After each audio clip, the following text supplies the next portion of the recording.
Hello বন্ধুরা, welcome to my channel. আমি সুশান্ত।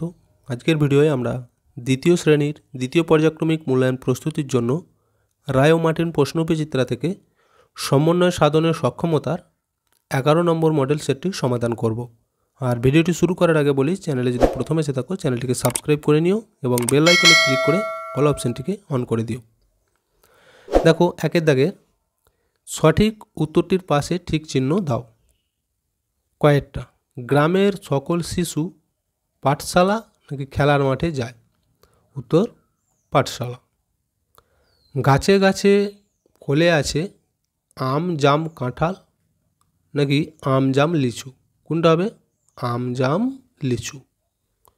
আচ্ছা, শূন্যস্থান পূরণ। দুয়ের দাগে ছুটির দিনে কেমন সুরে ড্যাশ সানায় বাজায় দূরে?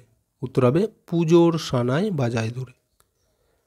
এদিকটা দেখো, তিনটে ড্যাশ ঝগড়া করে? উত্তর হবে তিনটে শালিক ঝগড়া করে রান্নাঘরের চালে। এরপর তিনের দাগের ক স্তম্ভের সঙ্গে খ স্তম্ভের মিল করো।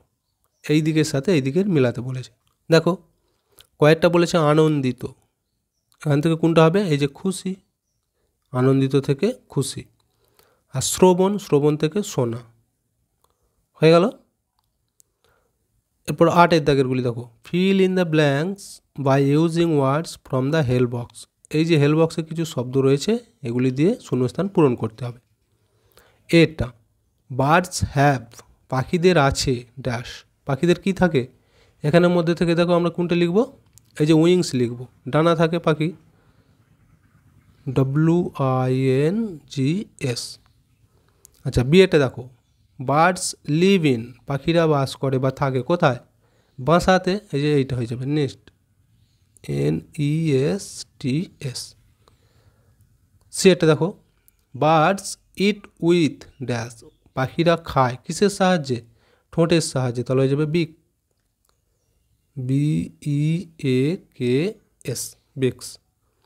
আচ্ছা, ডিএটা দেখো এবার, সাম birds can dash sweet song, কিছু কিছু পাখি রয়েছে পারে মিষ্টি সুরে গান গাইতে, তাই তো? তাহলে যে সিং,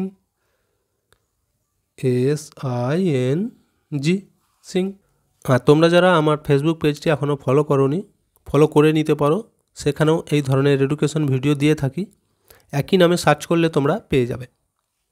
দেখো, পাঁচের দাগের match column A with column B। এ কলমের সাথে বি কলমকে ম্যাচিং করতে হবে। কি আছে? Bird, tiger, lion, ant. এদিকে কী কী রয়েছে? Strips, six leg, wings are many. দেখো, পাখি, পাখিদের সাথে আমরা এইদিকে কী মিলাবো? এই যে উইংস, পাখিদের ডানা থাকে, তাহলে এখানে এ বলে লিখে দিচ্ছি। আচ্ছা, দুয়ে রয়েছে টাইগার মানে বাঘ, বাঘের কি থাকে এখানের মধ্যে? টোরা কাটা দাগ, এইটা লিখে দেবো, তাহলে এটা বি। সিয়ে দেখো রয়েছে কি? লায়ন মানে সিংহ, সিংহর কি থাকে? কেশর, এই যে মেনি, এটা হয়ে যাচ্ছে সি। আর ডিএ দেখো রয়েছে অ্যান্ট মানে পিঁপড়ে, পিঁপড়ের কি হয়? এই যে সিক্স লেগ, ছটা পা, তাহলে এখানে হয়ে যাবে ডি। এরপর দেখো ছয়ের দাগে ছোট থেকে বড় হিসেবে সাজাও। এখানের মধ্যে থেকে যেটা ছোট সেটা প্রথম হবে, পরপর বাড়তে বাড়তে যাবে, সবার বড়টা শেষে হবে। তাহলে দেখো, আমরা যদি নামতার গুনে গুনে যাই, সবার প্রথমে যেইটা পাবো সেটাই ছোট। তাহলে এখানে মধ্যে থেকে দেখবে গুনলে 15টা সবার প্রথমেই পেয়ে যাবো, তাহলে 15 লিখব। আচ্ছা, 15-র পর যদি আমরা গুনতে থাকি কত পাবো? 44, তার মানে এখানে 44 হয়ে যাবে। তাহলে 15 থেকে 44টা বড়। আচ্ছা, 44-এর পর যদি আবার গুনতে থাকি পেয়ে যাবো 64, গুনে গুনে যদি যাও পরপর, তাহলে 44-এর থেকেও 64টা বড়। আচ্ছা, 64-র পর যদি আবার গুনি দেখবে পেয়ে যাচ্ছে এই 87টা, তার মানে 87টা এখানে সব থেকে বেশি বা বড়। বুঝে গেল? আর এই চিহ্নগুলো দেখলেই বোঝা যাবে, এই ছুঁচটা যেদিকে থাকবে সেটা ছোট, আর হাঁটা যেদিকে থাকবে সেটা বড়। তাহলে 15 থেকে 44 বড়, 44-এর থেকে 64 বড়, আর 64 থেকে 87 বড়। একই রকমভাবে আমরা ঘুরিয়ে বলতে পারি যে 87 থেকে ছোট 64, 64 থেকে ছোট 44, 44-এর থেকে ছোট 15। এবার দেখো 7-এর দাগে কী বলেছে? সঠিক চিহ্নটি সাজাও। এই যে দুটো চিহ্ন দেওয়া রয়েছে, আমি তো বলে দিলুমই যে যেটা ছোট হবে তার দিকে ছুঁচটা থাকবে। দেখো, এখানে আছে 47, এখানে আছে 84, তাহলে কোনটা বসাবো?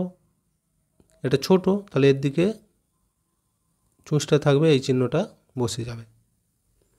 আচ্ছা ক্ষয়েরটা দেখো 36, 29, তাহলে এখানের মধ্যে এটা বড়, তাহলে এর দিকে হাঁটা রাখবো, এইদিকে চুঁচটা হয়ে গেল। 8-এর দাগেরটা দেখো গুণ করো 17 গুণিত 3, তাহলে গুণটা করবো এখন। 3-এর ঘর নামটা গুণ, 3 সাথে কত হবে? 3 সাথে 21, 21-এর 1, হাতে এইখানেতে 2 রেখে দাও। এবার 3 1-এ 3, তার সাথে 2 যোগ করে নেবো, 3-এর পর 4, 5, তাহলে এটা উত্তর হচ্ছে কত? 51। তো দেখো সেটটা আমরা কমপ্লিট করে ফেললুম। ভিডিওটা এখানেই শেষ করছি। ভিডিওটি যদি ভালো লাগে অবশ্যই একটা লাইক দিয়ে দিও এবং শেয়ার করে বন্ধুদেরকেও দেখার সুযোগ করে দিও।